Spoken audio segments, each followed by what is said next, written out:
27 iyun 2025-ci il bir təcili xəbəri diqqətinizə çatdırıram. Zəhmət olmasa burada üstəgəl işarəsinə vurmaqla kanalımızı takip edin.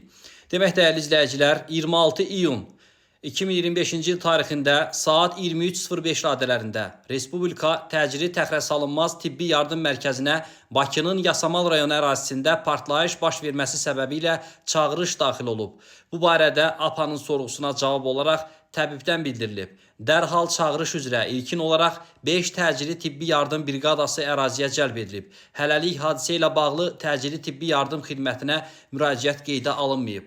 Bir son dəqiqə xəbərində isə dəyərli izləyicilər, artıq yanğın söndürülüb. Fövqəladə Hallar Nazirliyinin qüvvələri tərəfindən görülmüş zəruri və təxirəsalınmaz tədbirlər nəticəsində Cəfər Cabbarlı adına Azərbaycan Film Kinostudiyasının ərazisində baş vermiş yanğın qısa müddətə söndürülüb. Bu barədə Fövqəladə Hallar Nazirliyindən bildirilib. Dəyərli izləyicilər, son məlumatları bizi izləyin ki, sizə xəbər verə bilək.